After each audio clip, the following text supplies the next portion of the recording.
Hola, soy Sofía, y mi propia hermana le dijo a un doctor que yo era una adicta mientras estaba postrada en una cama de hospital, demasiado débil para defenderme. A veces, el veneno más letal no viene en un frasco, sino en las palabras susurradas por la gente que comparte tu sangre. ¿Alguna vez has sentido que las personas que más deberían apoyarte son las que más te hunden? Antes de contarte cómo esas palabras de Isabela en esa fría habitación se convirtieron en el arma que casi me destruye, déjame un comentario diciéndome desde dónde me estás viendo y suscríbete al canal. Créeme, no querrás perderte lo que pasó cuando la puerta de esa habitación se abrió y la verdad entró sin pedir permiso. Para mi familia, yo nunca fui suficiente. Crecimos en una de esas casas impecables de Coral Gables, donde el césped siempre estaba perfectamente cortado, y las apariencias lo eran todo. Mi padre, un exitoso inversionista, y mi madre, una mujer cuya única profesión era ser la esposa de un hombre exitoso, valoraban las cosas que se podían ver y tocar: el auto del año, las vacaciones en Europa, las joyas. Mi hermana mayor, Isabela, encajaba perfectamente en ese molde. Se casó con un hombre rico. Vivía para las fiestas de sociedad y medía su felicidad en quilates. Yo, en cambio, elegí ser fiscal. Elegí pasar mis noches leyendo expedientes de casos horribles en lugar de catálogos de moda. Para ellos, mi carrera no era un logro. Era una extraña y agotadora obsesión que me hacía demasiado intensa. La envidia de Isabela era un veneno lento, administrado en pequeñas dosis. Nunca era un ataque directo, sino comentarios disfrazados de preocupación. En las cenas familiares, mientras ella mostraba su nuevo reloj Cartier, regalo de su esposo, mi madre me miraba con lástima. Sofía, ¿te ves tan cansada? ¿Estás segura de que puedes con tanto estrés? Isabela dice que apenas duermes. Y mi hermana asentía, con una expresión de falsa compasión. Es que me preocupo por ti, hermanita. Nadie puede trabajar a ese ritmo sin ayuda. La palabra ayuda quedaba flotando en el aire, cargada de insinuaciones. Ellos nunca dijeron drogas directamente, no al principio, pero plantaron la semilla, y mis padres, ansiosos por encontrar una explicación a por qué una de sus hijas no seguía el guión, la regaron con gusto. Mis logros eran sistemáticamente minimizados o, peor aún, convertidos en una prueba de mi supuesta inestabilidad. Cuando gané mi primer caso importante, un titular en el periódico local me mencionaba. En la cena de ese domingo, lo traje a la mesa con un poco de orgullo. Mi padre apenas levantó la vista de su plato. Ten cuidado, Sofía. Ese mundo es muy sucio. No te vayas a enredar. Isabela añadió rápidamente. Papá tiene razón. Además, ¿no te da miedo? Tienes que estar muy alterada para lidiar con criminales todo el día. Mi éxito se transformaba en un síntoma de mi desequilibrio. Cualquier intento de defenderme era recibido con la misma frase lapidaria. Ay, Sofía, eres demasiado sensible. No se te puede decir nada. Era la forma perfecta de invalidarme, de hacerme sentir que el problema era yo, no su crueldad.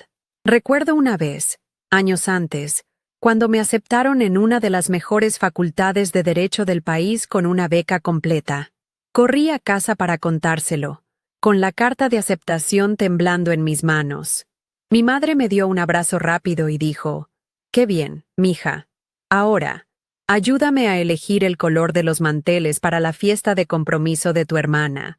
Mi logro, el resultado de años de esfuerzo y sacrificio, fue reducido a una interrupción de 5 segundos. Ese día entendí que en el universo de mi familia, mi luz siempre sería opacada por el brillo superficial de Isabela. No importaba cuánto me esforzara, yo era la hija rara, la que no entendía las prioridades, la que avergonzaba a la familia con su trabajo sombrío en lugar de aportar glamour. El último caso que llevé me consumió por completo. Fue un juicio de alto perfil contra una red de crimen organizado. Durante meses, apenas dormí. Vivía a base de café y la adrenalina de saber que tenía en mis manos la posibilidad de hacer justicia para docenas de víctimas. Las amenazas eran constantes.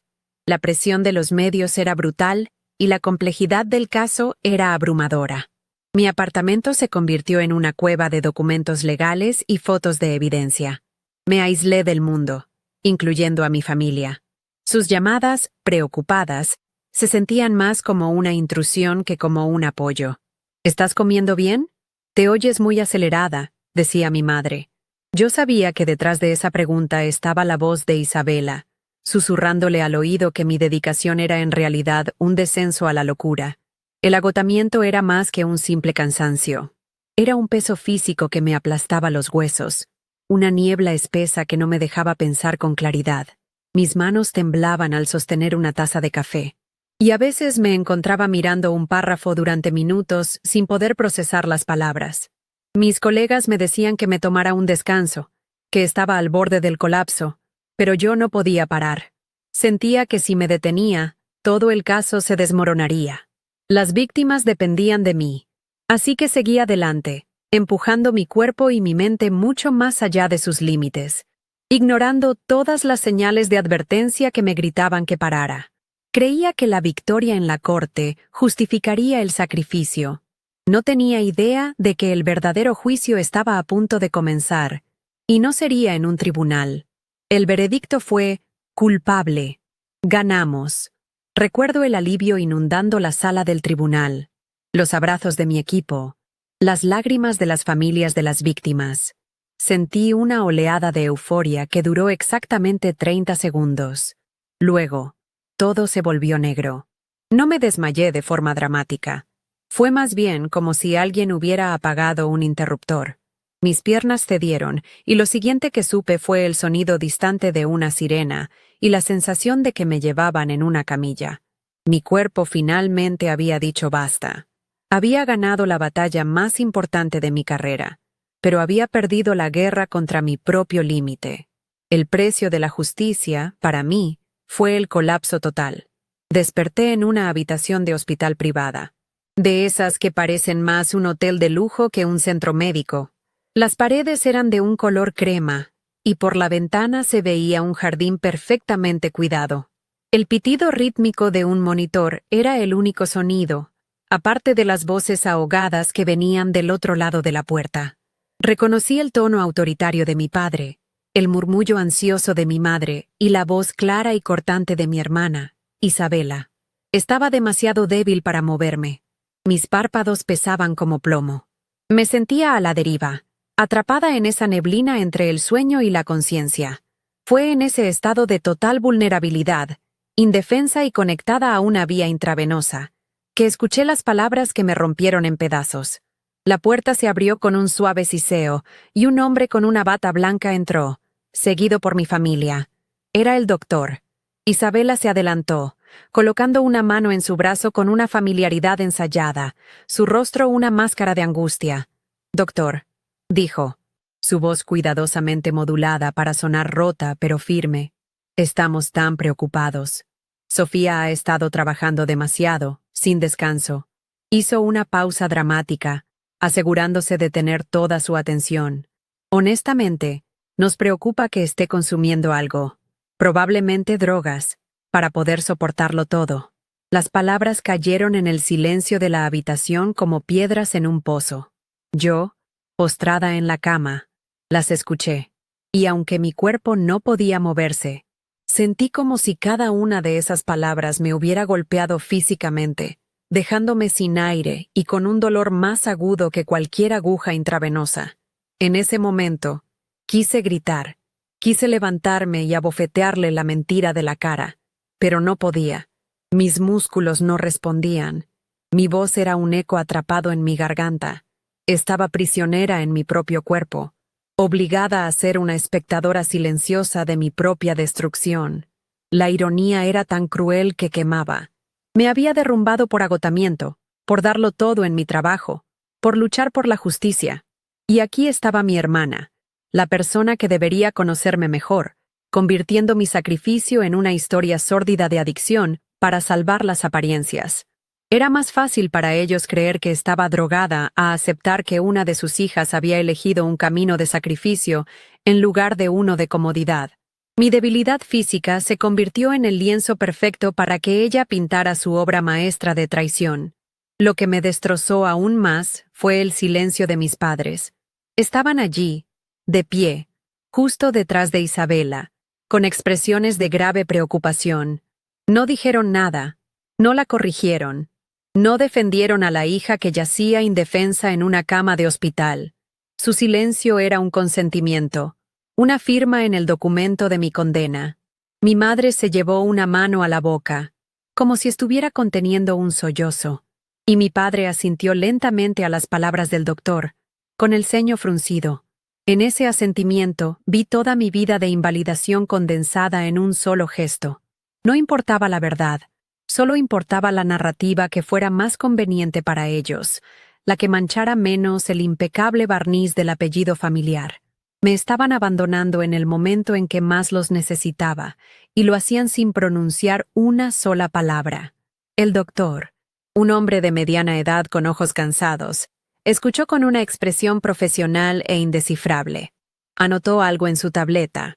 «Entiendo su preocupación», dijo con calma. «Dada la naturaleza de su colapso, un agotamiento severo, realizaremos un análisis toxicológico completo como parte del protocolo estándar. Así podremos descartar cualquier sustancia». Sus palabras, destinadas a ser neutrales y clínicas, se sintieron como otro clavo en mi ataúd. Un análisis. Iban a buscar drogas en mi sangre por la mentira de mi hermana. Una parte de mí sintió un destello de alivio, sabiendo que no encontrarían nada, pero fue ahogado por la humillación abrumadora. El simple hecho de que se considerara la posibilidad era una victoria para Isabela. Había logrado plantar la duda, manchar mi reputación frente a un extraño. Isabela no se detuvo ahí. Vio que tenía una audiencia receptiva y continuó tejiendo su red. «Hemos visto los cambios en ella». «Doctor», añadió, su voz temblando con falsa emoción, «está tan irritable. Apenas duerme. A veces habla tan rápido que no se le entiende. No es ella misma. Creemos que ha estado usando algo para mantenerse despierta, para aguantar la presión de ese caso tan horrible que llevaba». Cada palabra era una distorsión de la realidad. Mi irritabilidad era estrés. Mi insomnio era dedicación. Mi rapidez al hablar era la pasión por mi trabajo. Ella tomó todos los síntomas de mi agotamiento extremo y los retorció hasta que encajaron en la narrativa que ella quería. Estaba describiendo a una adicta, y mis padres asentían, confirmando cada mentira con sus miradas compungidas. Mi mente, a la deriva en esa niebla de debilidad, se aferró a un recuerdo. Tenía 19 años, e Isabela, ya casada, había chocado su Mercedes nuevo después de beber demasiado en una gala benéfica. Me llamó a mí, no a sus padres ni a su esposo. Eran las 3 de la mañana. Fui a la comisaría, usé mis conocimientos de estudiante de Derecho para hablar con el oficial, y la ayudé a evitar un cargo grave. Nunca se lo conté a nadie. Protegí su secreto, su reputación, su matrimonio perfecto. Y ahora, aquí estaba ella, devolviéndome el favor al inventar una adicción mientras yo estaba incapacitada. La asimetría de nuestra relación nunca había sido tan dolorosamente clara. Yo era su red de seguridad. Ella era mi verdugo. Mientras yacía allí, escuchando sus susurros venenosos, algo cambió dentro de mí. El dolor agudo y la conmoción comenzaron a enfriarse, a solidificarse. Se transformaron en una calma gélida, una claridad cortante que atravesó la niebla de mi agotamiento. Ya no sentía la necesidad de llorar o de gritar. El torbellino de emociones se detuvo, y en su lugar quedó un silencio absoluto, un vacío donde antes había amor filial y la desesperada necesidad de su aprobación. En ese instante, supe que todo había terminado. No habría más intentos de explicarles mi vida, no más súplicas para que me vieran por quien era. Habían cruzado una línea de la que no había retorno. El vínculo que nos unía, ya frágil y desgastado, se había roto para siempre. Mi atención se desvió de sus voces y se fijó en los detalles de la habitación. La luz del sol de la tarde se filtraba a través de las persianas, creando franjas de luz y sombra en la pared de color crema. El monitor a mi lado emitía un pitido constante y rítmico, un metrónomo indiferente a mi tragedia personal. Olía a antiséptico y a las flores caras que seguramente mi madre había mandado a poner en un jarrón en la esquina. Era una habitación de lujo, diseñada para el confort y la recuperación, pero para mí se había convertido en una celda. En el escenario de la traición más íntima, el contraste entre la opulencia del entorno y la miseria de mi situación era nauseabundo. El dinero podía comprar la mejor atención médica, pero no podía comprar una pizca de lealtad o de amor verdadero. La conversación de mi familia bajó de volumen, convirtiéndose en un murmullo conspirador. Ahora hablaban de opciones, de los mejores centros de rehabilitación, de cómo manejar esto con discreción para proteger el nombre de la familia. Ya no hablaban de mí, Sofía, su hija, su hermana. Hablaban de un problema que había que solucionar, de un escándalo que había que contener. Me habían despojado de mi identidad y me habían convertido en una vergüenza que gestionar. Escuchar esas palabras fue la humillación final. No solo me habían acusado falsamente, sino que ya estaban planeando mi futuro basándose en esa mentira, sin siquiera considerar la posibilidad de que estuvieran equivocados. Para ellos, yo ya era culpable. Fue en ese momento que tomé una decisión. No iba a luchar. No les daría la satisfacción de verme reaccionar. Cualquier intento de defenderme, en mi estado de debilidad, solo sería interpretado como una prueba más de mi inestabilidad. Si gritaba, dirían que eran los efectos de las drogas. Si lloraba, dirían que era un colapso emocional. Mi única arma era el silencio.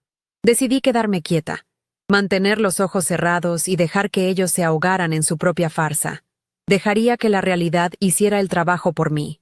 No sabía cómo ni cuándo, pero tenía una fe inquebrantable en una cosa, la verdad. Y mi verdad, la que había ganado en los tribunales y la que me había llevado a esta cama, era mucho más poderosa que sus mentiras susurradas.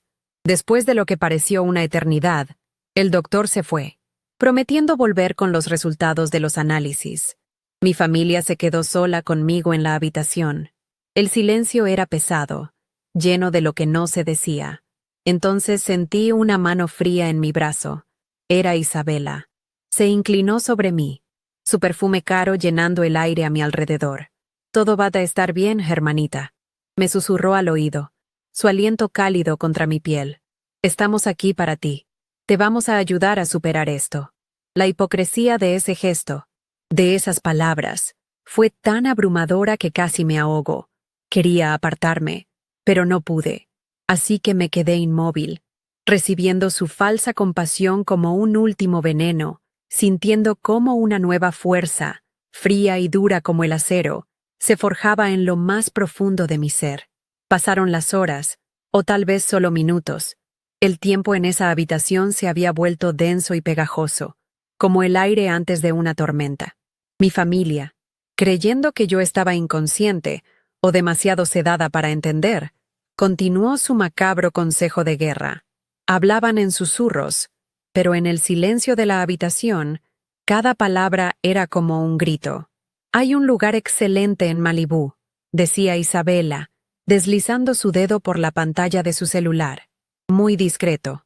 Varias esposas de los socios de Ricardo han ido allí. Nadie tiene por qué enterarse de la verdadera razón». Mi padre asintió, con la mirada fija en la ventana. «Lo que cueste no es problema. Lo importante es manejar esto antes de que se convierta en un chisme». No hablaban de mi salud, de mi recuperación. Hablaban de control de daños, de proteger la fachada de la familia perfecta de Coral Gables. Isabela continuó con su morbosa planificación, describiendo las terapias secuestres y las sesiones de yoga al amanecer, como si estuviera reservando un spa de lujo. «El lugar tiene vista al Pacífico», dijo con un tono casi entusiasta. «Le vendrá bien un cambio de aires, lejos de... Todo esto era mi vida, mi carrera, todo lo que había construido con mi propio esfuerzo. Para ella, era una mancha que debía limpiarse en una clínica de rehabilitación de $100,000 al mes. La ironía era tan grotesca que me habría reído si hubiera tenido la fuerza. Me estaban sentenciando a un exilio dorado, no para curarme, sino para esconderme, mi agotamiento, mi sacrificio, Había sido reescrito como un vergonzoso secreto familiar que el dinero de mi padre debía enterrar bajo el sol de California. Una enfermera joven entró para cambiar la bolsa de la vía intravenosa. Su sonrisa era profesional, pero sus ojos me recorrieron con una curiosidad que me heló la sangre. Mi familia le había contado su versión, y ahora yo era el caso de la habitación 305, la fiscal adicta. Me tomó la presión. Su toque era eficiente pero carente de calidez. Pronto se sentirá mejor, señorita Reyes, dijo en un tono suave y condescendiente. El que se usa con alguien que no está en pleno uso de sus facultades. Quise gritarle que estaba equivocada, que la enferma no era yo, sino la gente que estaba de pie junto a mi cama. Pero me tragué las palabras. Mi silencio era mi única defensa. Dejaría que la verdad hiciera su trabajo sin mi ayuda. Cada gesto de lástima era una gota más de combustible para la rabia fría que crecía en mi interior. Mi madre, que hasta entonces había permanecido en silencio, finalmente se derrumbó. Pero sus lágrimas no eran para mí, eran para ella misma. Se sentó en el sillón de diseño que había en la esquina, su bolso Hermès en el regazo, y comenzó a sollozar en voz baja. ¿Qué le diremos a los Abascal? Teníamos una cena con ellos el sábado. Gimoteó, dirigiéndose a mi padre. Isabela tiene razón. Esto es una pesadilla. Nuestra Sofía, ¿cómo pudo hacernos esto? La pregunta me golpeó con la fuerza de una bofetada. No, ¿cómo pudimos no ver su sufrimiento? Sino, ¿cómo pudo hacernos esto a nosotros? Mi colapso no era una tragedia personal. Era una ofensa directa a su estatus social, una mancha en su perfecto retrato familiar. En ese momento, cualquier vestigio de amor filial que pudiera quedar en mí se evaporó por completo. Mi padre se acercó a ella y le puso una mano en el hombro, un gesto torpe y poco acostumbrado. Tranquila, Patricia. Ya te dije que lo resolveremos.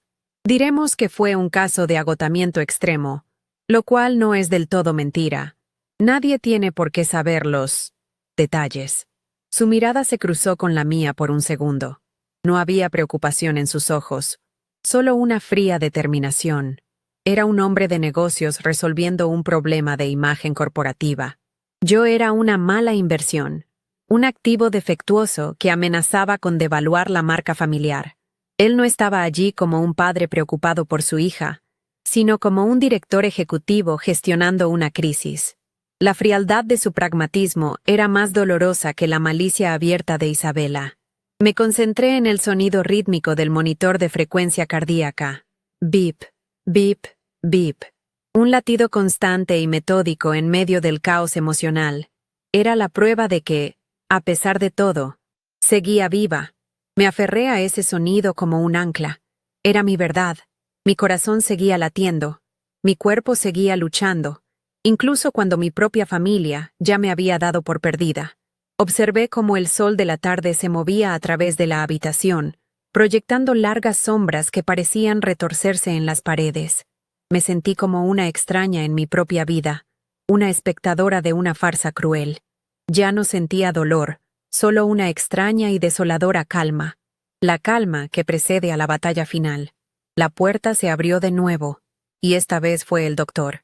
Caminó hacia la cama con una tableta en la mano, su rostro tan impasible como antes.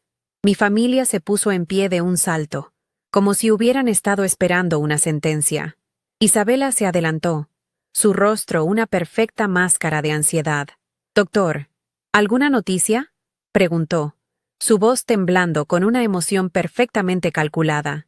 Mi padre se paró a su lado, con los brazos cruzados, luciendo como el patriarca preocupado que no era. Todos los ojos estaban puestos en el doctor, esperando la validación de sus mentiras, la confirmación que les permitiría proceder con su plan de borrarme y reescribirme a su antojo. El aire se volvió tan denso que sentí que no podía respirar. «Tengo los resultados del análisis toxicológico», anunció el doctor, y su voz, aunque tranquila, pareció hacer eco en la habitación. El silencio que siguió fue absoluto. Podía sentir la tensión de mi familia, una mezcla de miedo y expectación. Mi padre carraspeó. «¿Y bien, doctor? ¿Qué encontraron?». Había una extraña avidez en su pregunta, una necesidad casi desesperada de que la mentira de Isabela fuera cierta. Sería mucho más fácil para él lidiar con una hija adicta que con una hija que simplemente era diferente. Una que había elegido un camino que él no entendía ni respetaba. Una adicción era un problema tangible, algo que el dinero podía intentar arreglar. Mi independencia, mi pasión por la justicia, eso era algo que nunca podría controlar. El doctor no miró a mi padre. En cambio, sus ojos se encontraron con los míos. Por primera vez desde que había entrado en esa habitación, sentí que me veía, no como un conjunto de síntomas o como el problema descrito por mi familia, sino como una persona. Luego, se dirigió a ellos. Como sospechaba, comenzó, y vi a Isabela contener la respiración. Los resultados son inequívocos. No hay absolutamente ningún rastro de narcóticos, estimulantes ilegales, anfetaminas o cualquier sustancia no prescrita en el sistema de la señorita Reyes. Sus análisis están completamente limpios. Su colapso se debe, tal y como indican todos los signos clínicos, a un caso extremo de agotamiento y deshidratación severa.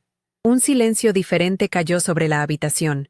No era el silencio expectante de antes, sino uno pesado, aturdido.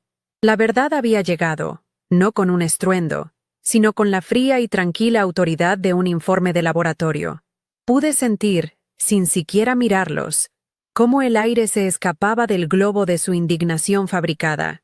La máscara de preocupación de Isabela se resquebrajó por una fracción de segundo, revelando un destello de pura rabia antes de que lograra recomponerse. El rostro de mi padre se endureció, sus labios formando una línea delgada y dura. Mi madre simplemente parpadeó, como si no pudiera procesar la información. Su narrativa, tan cuidadosamente construida, se había derrumbado. No habían sido vindicados, habían quedado expuestos como mentirosos, y en su aturdido silencio, sentí el primer y dulce sabor de la justicia. El doctor se retiró de la habitación con la misma calma profesional con la que había entrado, pero el silencio que dejó atrás era cualquier cosa menos tranquilo. Era un vacío denso, cargado de vergüenza y resentimiento. Pude ver, sin necesidad de girar la cabeza, el rostro de mi hermana. La máscara de preocupación se había desvanecido por completo, reemplazada por una mueca de furia apenas contenida. Sus labios estaban apretados, y el color había abandonado sus mejillas.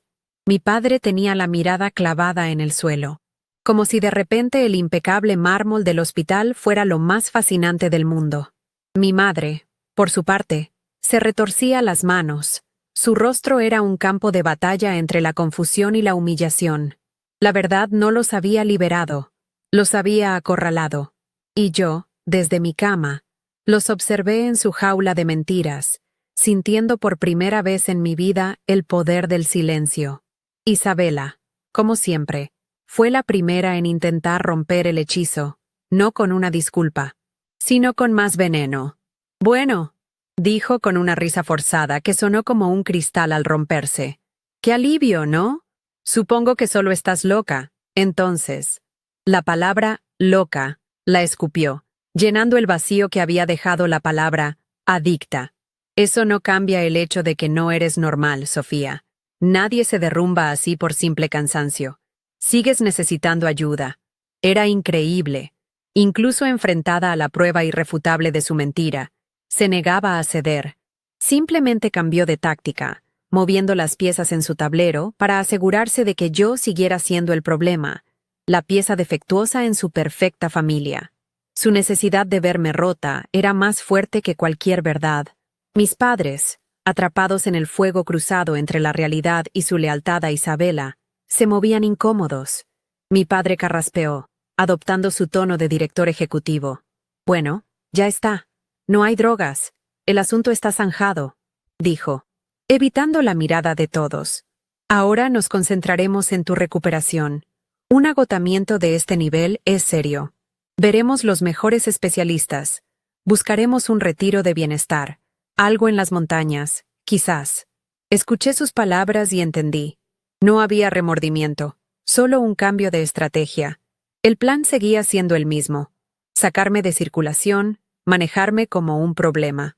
La clínica de rehabilitación en Malibú se había transformado en un retiro de bienestar en las montañas. La etiqueta había cambiado, pero la intención de controlarme y esconderme seguía intacta. Mientras los escuchaba redefinir mi realidad una vez más, una sensación extraña me invadió.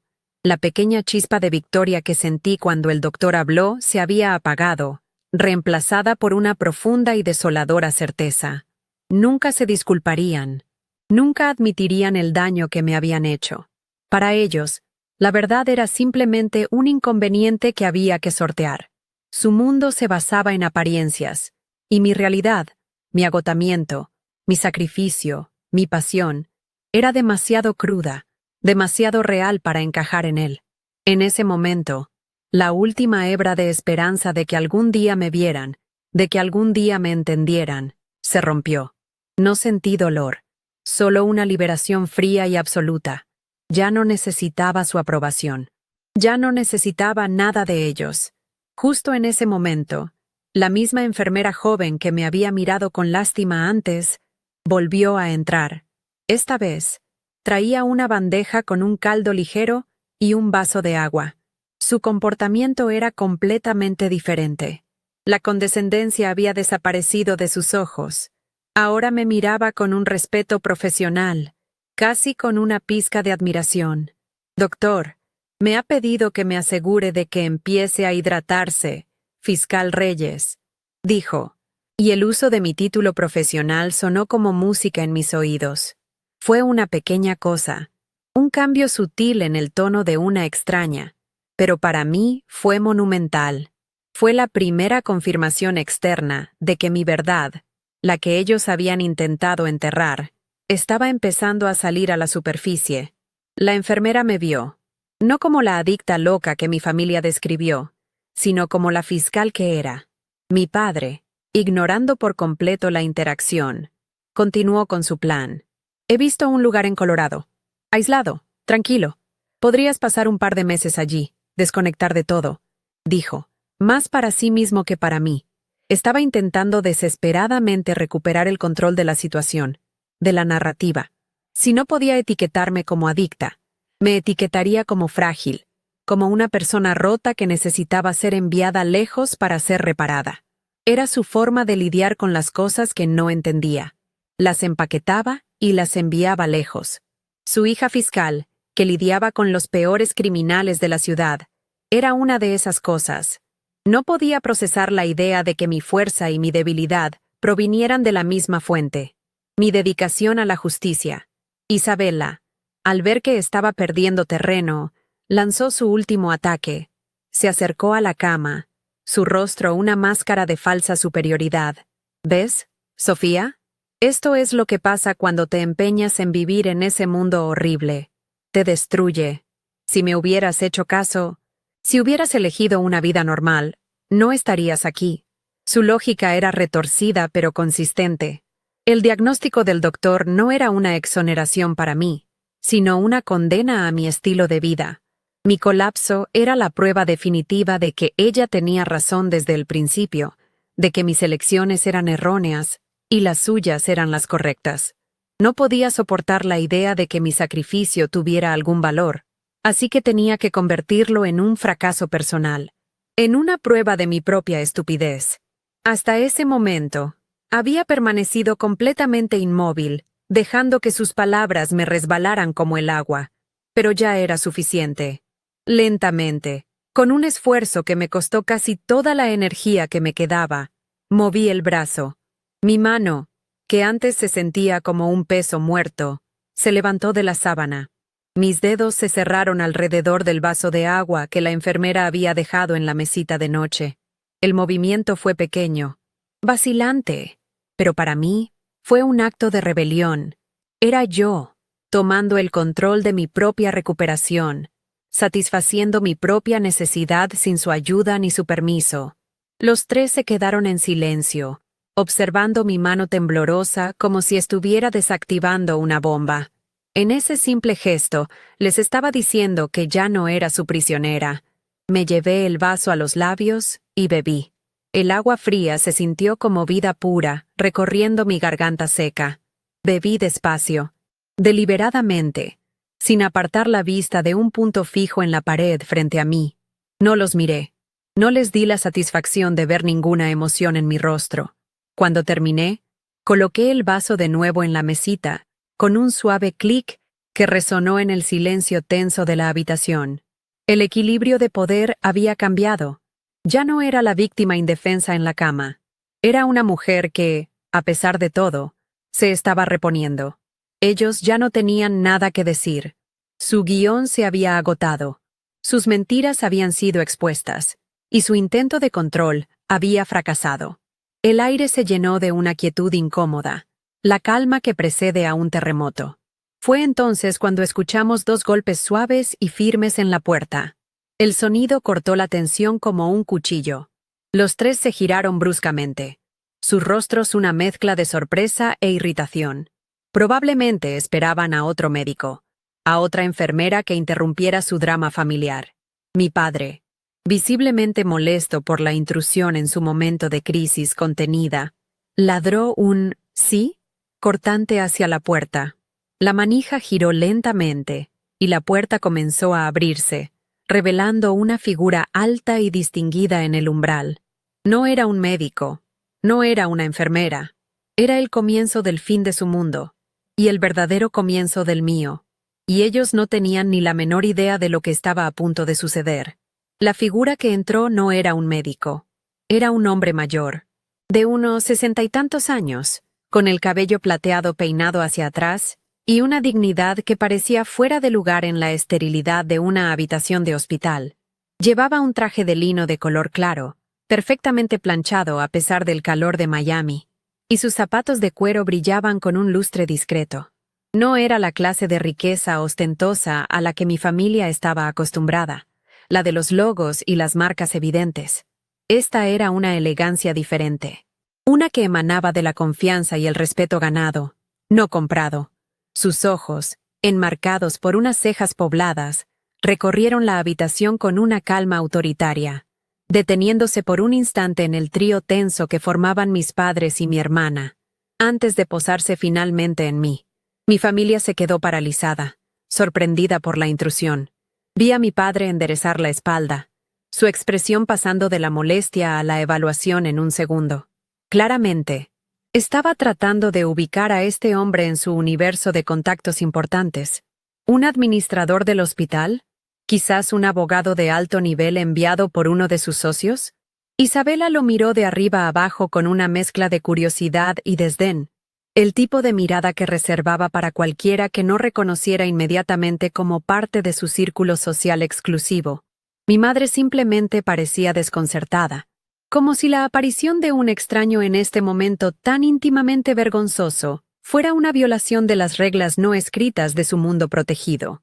Ninguno de ellos se movió, esperando que él se presentara, que explicara su presencia en su drama privado. Pero el hombre no les dirigió la palabra. Con una calma que desarmaba, caminó directamente hacia mi cama, ignorándolos por completo como si fueran parte del mobiliario. Sus pasos eran silenciosos y deliberados sobre el suelo pulido. Cada paso que daba parecía acortar la distancia no solo física, sino también la que separaba la farsa que mi familia había construido de la innegable realidad. Sentí una extraña punzada de anticipación, una corriente eléctrica que atravesó la niebla de mi agotamiento. No tenía idea de quién era, pero su sola presencia había cambiado la atmósfera de la habitación. El aire denso y sofocante de sus susurros tóxicos de repente se sintió más ligero, como si una ventana se hubiera abierto en un cuarto cerrado durante demasiado tiempo. Se detuvo junto a mi cama y me miró directamente a los ojos. Su mirada no era de lástima, como la de la enfermera, ni clínica, como la del doctor. Era una mirada de profundo y genuino respeto. Se inclinó ligeramente. «Disculpe», dijo. Su voz era un barítono calmado y resonante que llenó el silencio. «Busco a la fiscal Sofía Reyes. ¿Es usted?» La forma en que pronunció mi título, fiscal, no fue casual. Fue deliberada, enfática. En esa sola palabra, me devolvió mi identidad, mi profesión, mi propósito. La palabra resonó en la habitación, un martillazo contra el frágil cristal de la narrativa que Isabela había tejido. Ya no era la hermanita loca o la adicta. En la voz de este extraño, yo era, una vez más, la fiscal Sofía Reyes. El impacto en mi familia fue instantáneo y devastador. Pude verlo por el rabillo del ojo. La mandíbula de mi padre, siempre tan firme, pareció aflojarse por una fracción de segundo. La expresión de superioridad de Isabela se congeló en su rostro, transformándose en una máscara de incredulidad absoluta, su boca ligeramente abierta. Mi madre se llevó una mano al collar de perlas, un gesto nervioso que delataba su total desconcierto. Habían pasado las últimas horas despojándome de mi dignidad, reduciéndome a un problema vergonzoso que había que gestionar. Y ahora, este hombre imponente había entrado y, con solo 5 palabras, había restaurado todo lo que ellos habían intentado destruir. La confusión en sus rostros era palpable. Su mundo de jerarquías simples y etiquetas fáciles acababa de ser puesto patas arriba. Mi mente, todavía lenta por el agotamiento, luchó por conectar los puntos. Y entonces, lo reconocí. El rostro me resultaba familiar no por las fiestas de sociedad, sino por las fotos de la prensa y, sobre todo, por haberlo visto sentado en el estrado, presidiendo con una autoridad inquebrantable el juicio que casi me mata. Era el juez Javier Morales, el juez principal del caso contra la red de crimen organizado, el hombre cuya opinión en la comunidad legal de Florida era legendaria. El peso de su identidad cayó sobre la habitación como una tonelada. No era solo un hombre elegante, era una de las figuras más respetadas de la judicatura del Estado, y estaba aquí, en mi habitación, preguntando por mí. Juez Morales, logré susurrar. Mi voz era un hilo ronco, pero clara. Él sonrió, una sonrisa genuina que suavizó sus rasgos severos. La misma, dijo con calidez. Vine personalmente. Fiscal Reyes, quería felicitarla. El trabajo que hizo en ese juicio fue magistral. Uno de los casos mejor argumentados que he visto en mis 30 años en el estrado. La ciudad le debe una deuda de gratitud. Continuó hablando, elogiando mi estrategia, mi tenacidad, la forma en que había desmantelado a la defensa. Cada palabra de elogio, pronunciada con la tranquila autoridad de un juez federal, era una refutación directa y brutal a cada mentira, cada insinuación, cada susurro venenoso que mi familia había pronunciado en esa misma habitación. No estaba discutiendo con ellos, simplemente estaba haciendo que su versión de la realidad pareciera lo que era, patética y falsa. Me atreví a mirar a Isabela. Su rostro, normalmente bronceado y perfecto, había adquirido un tono pálido y enfermizo. Sus ojos estaban fijos en el juez, y en ellos vi una emoción que nunca antes le había visto. Una humillación pura y sin adulterar. Su mundo, construido sobre el valor de un reloj Cartier y la marca de un bolso, se estaba desmoronando ante una demostración de un tipo de estatus que ella nunca podría alcanzar. El respeto ganado a través del intelecto, el trabajo duro y la integridad. El juez Morales no estaba impresionado por el dinero de mi padre ni por la belleza de mi hermana. Estaba allí por mí, por mi mente, por mi trabajo. Y esa era una verdad que Isabela no podía soportar. Su envidia, que siempre había sido un veneno sutil. Ahora era una herida abierta y expuesta para que todos la vieran. Luego, mi mirada se posó en mi padre. Por primera vez en mi vida, lo vi parecer pequeño. Él, el hombre que dominaba las salas de juntas, y creía que todo podía resolverse con una chequera, estaba completamente fuera de su elemento. Estaba de pie, mudo, en presencia de una autoridad que su dinero no podía comprar ni intimidar. El juez Morales representaba un mundo de principios y méritos que mi padre despreciaba en secreto, un mundo donde el apellido Reyes no significaba nada sin los logros que lo respaldaran. Su intento de controlar la narrativa de mi vida, de empaquetarme y enviarme lejos, se había evaporado. Se había convertido en un espectador irrelevante en la historia de su propia hija, un extra en la escena de mi reivindicación. con una fuerza que no sabía que poseía. Me incorporé ligeramente en la cama, apoyándome en los codos. Mis ojos se encontraron con los del juez. «Gracias, señor juez», dije, mi voz un poco más fuerte esta vez. «Significa mucho para mí». Él asintió, su respeto inquebrantable. «Recupérese, fiscal. La ciudad la necesita de vuelta en acción». Luego, lentamente, giré la cabeza y miré a mi familia. A los tres. Estaban congelados en su lugar, atrapados en el resplandor de una verdad que los había dejado ciegos. Los miré uno por uno, sin prisa. Mi madre, con los ojos llenos de una confusión que bordeaba el pánico. Mi padre, con el rostro endurecido por una furia impotente. E Isabela, con la vergüenza grabada en cada una de sus facciones perfectas. Y en mi mirada, no había ira, no había triunfo. No había ni una pizca de la desesperada necesidad de aprobación que me había atormentado toda mi vida. Solo había una calma serena, una finalidad fría y absoluta. Era la mirada de alguien que finalmente era libre. No necesitaba gritarles, no necesitaba confrontarlos. Mi vida, mi trabajo, mi verdad, acababan de entrar por la puerta en la forma de un juez respetado y habían hablado por mí. Mi mirada silenciosa les dijo todo lo que necesitaban saber. Intentaron enterrarme con sus mentiras, pero se olvidaron de que yo era la única en esta familia que sabía cómo desenterrar la verdad. Y en su silencio atónito, supe que finalmente había ganado el único caso que realmente importaba. El juez Morales se despidió con un apretón de manos que nunca me dio mi propio padre, y se fue. El silencio que dejó atrás era diferente. Ya no era la tensión de una mentira a punto de ser descubierta, sino el vacío incómodo que queda después de que una bomba ha detonado y ha arrasado con todo. Mis padres e Isabela seguían ahí, de pie, como estatuas en un museo de cera de su propia vergüenza. Isabela tenía la mirada perdida, fija en la puerta por la que acababa de salir el juez, como si no pudiera procesar que un mundo donde ella no era el centro de atención pudiera existir. Mi padre, por otro lado, me miraba a mí, pero ya no era una mirada de desdén o preocupación falsa. Era la mirada fría y calculadora de un hombre que acaba de perder una batalla de poder y ya está planeando la siguiente guerra. En sus ojos no vi a un padre, vi a un adversario. Y por primera vez, eso no me dolió. Simplemente lo acepté como un hecho. Romper ese silencio fue el primer acto de mi nueva vida. No grité, no los acusé. Simplemente giré mi cabeza lentamente hacia la enfermera, que había presenciado todo con una discreción profesional que le agradecí en el alma.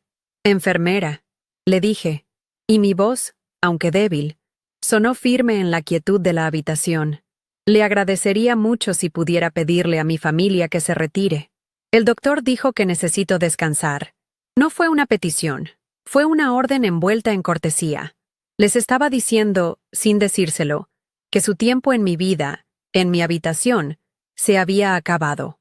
Vi el destello de furia en los ojos de Isabela, la confusión en el rostro de mi madre y la mandíbula apretada de mi padre.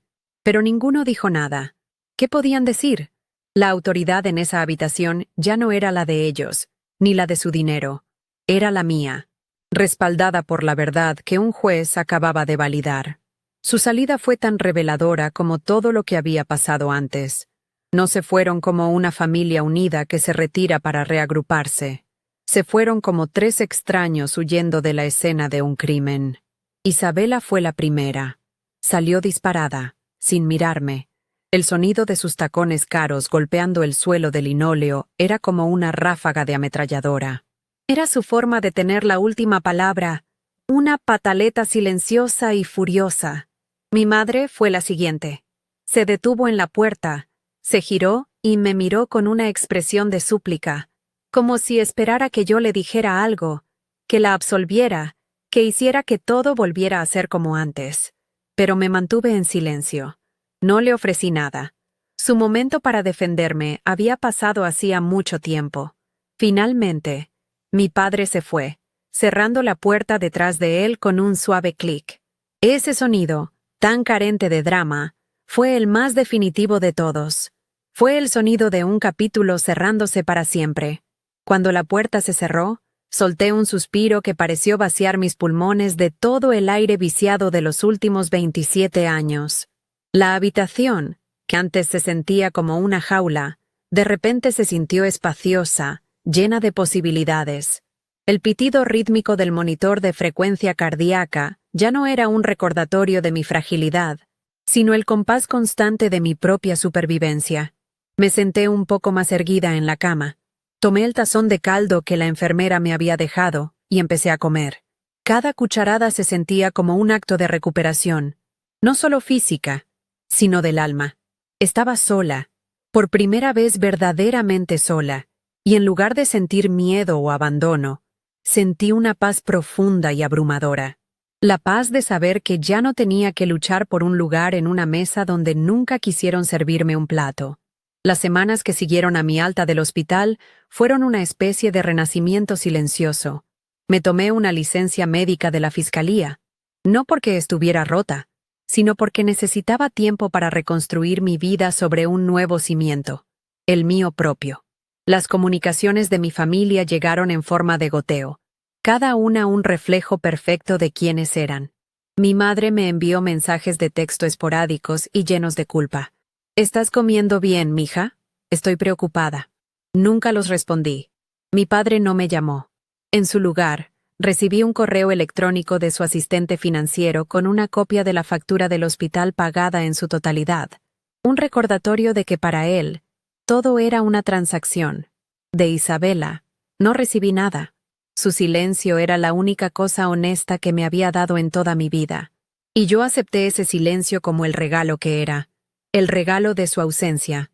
El golpe final, el que selló la ruptura de forma irrevocable, llegó por correo certificado unas semanas después. Era un sobre grueso de un bufete de abogados que no reconocí.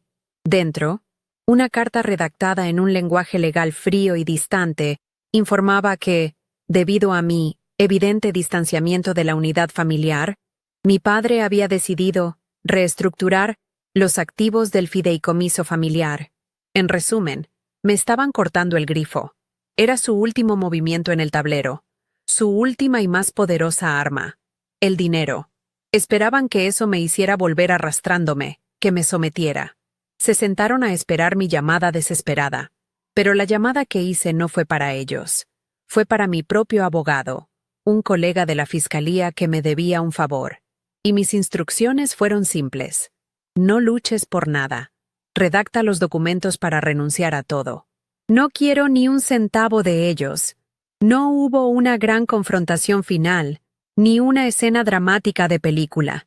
Nuestra guerra terminó como había empezado, en silencio, con palabras escritas por otros.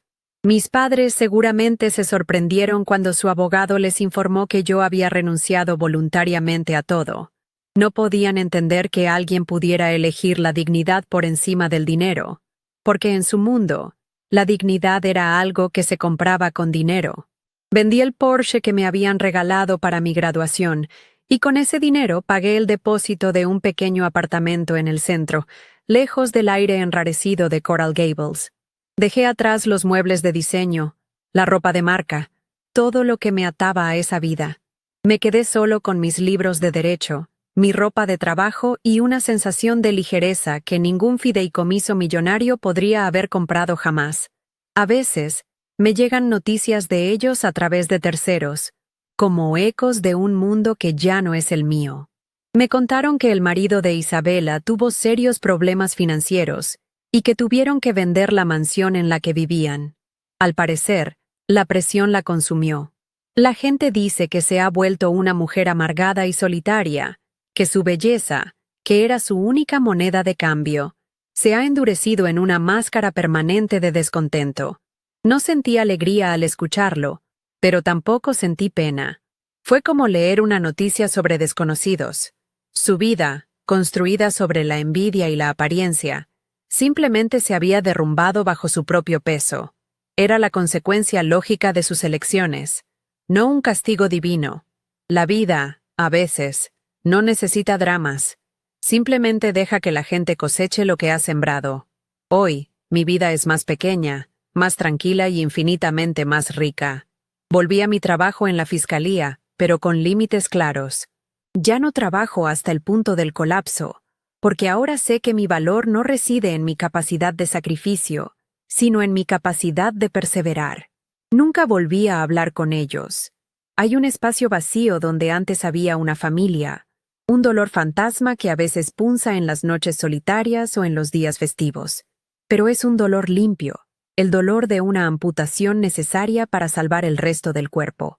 A veces, por la mañana, me siento en el pequeño balcón de mi apartamento con una taza de café, mirando cómo la ciudad despierta. No tengo un yate ni un reloj Cartier, pero tengo algo que ellos nunca tendrán: paz. Y mientras siento el sol de la mañana en mi cara, sé, con una certeza que me calma hasta los huesos, que soy libre. Si conoces a alguien que necesite escuchar este mensaje de confianza en uno mismo, por favor, comparte este video con esa persona. No olvides suscribirte para más historias sobre cómo encontrar tu propio camino, incluso cuando no es el que los demás esperan. Gracias por escucharme.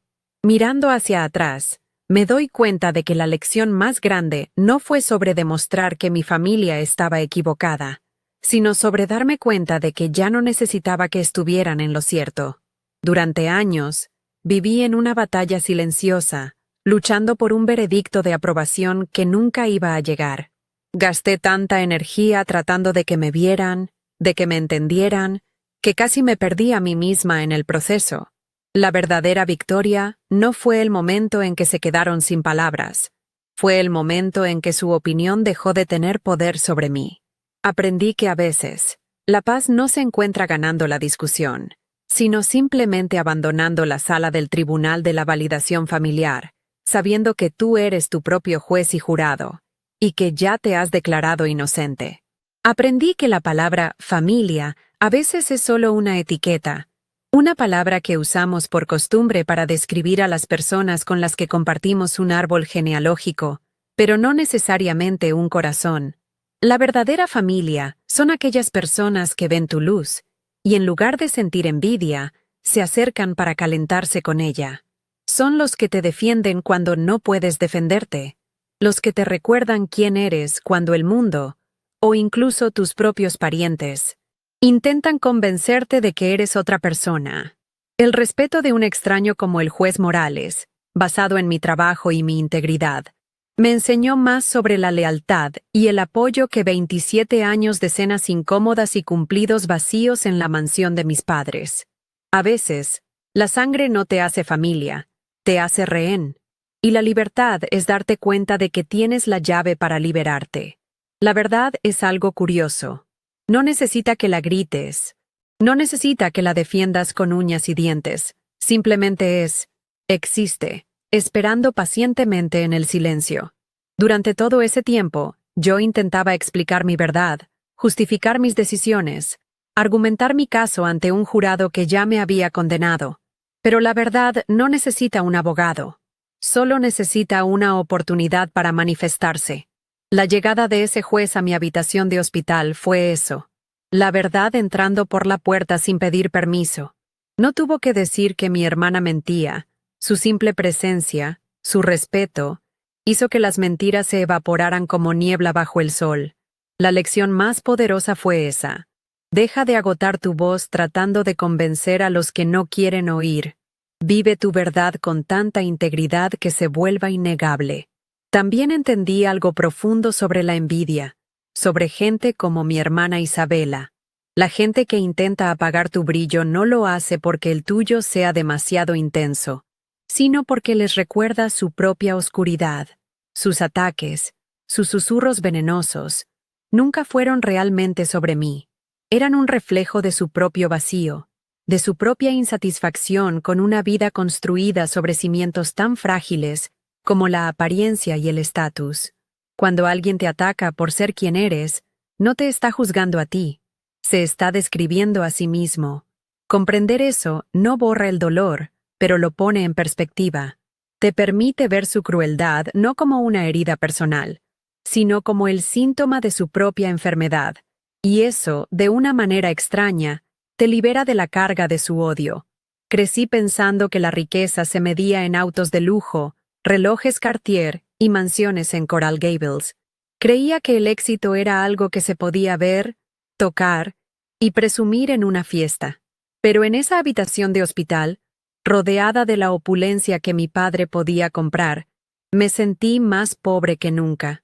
Y luego, en mi pequeño apartamento en el centro, con muebles de segunda mano y sin un centavo del fideicomiso familiar, descubrí la verdadera riqueza. Es la paz que sientes cuando te despiertas por la mañana y no tienes que ponerte una máscara. Es la libertad de saber que cada logro es tuyo y de nadie más. Es la tranquilidad de rodearte solo de personas que celebran tu existencia, no que la toleran. Aprendí que la verdadera abundancia no está en tu cuenta bancaria, sino en tu alma. Y si tú, que me estás escuchando, alguna vez te has sentido invisible en tu propia casa, si alguna vez has sentido que tienes que encoger tu ser para caber en el molde que otros te han diseñado, quiero que escuches esto con atención. Tu valor no es una opinión, es un hecho. No estás sujeto a la aprobación de tus padres, hermanos o de nadie más. No necesitas que un juez entre en tu habitación para validarte. Tú eres tu propio juez. Tu trabajo, tu pasión, tu bondad, tu resiliencia. Esas son las pruebas irrefutables de quién eres. No dejes que el ruido de las inseguridades de otros silencie la verdad de tu propio corazón. Eres suficiente, exactamente como eres. Y cualquiera que te haga sentir lo contrario, no merece un asiento en la primera fila de tu vida. Por eso te cuento mi historia. No para que sientas lástima por mí, sino para que veas un reflejo de tu propia fuerza. Todos enfrentamos batallas silenciosas, a menudo en los lugares que deberían ser nuestro refugio. Pero la salida no es cambiar quiénes son ellos, es abrazar por completo quién eres tú. Es construir una vida tan sólida en tu propia verdad que ninguna mentira, por muy venenosa que sea, pueda derribarla. Es un camino que a veces se siente solitario, pero te prometo que al final del mismo no encontrarás abandono, sino una profunda y hermosa conexión contigo mismo. Y esa es la relación más importante que jamás tendrás.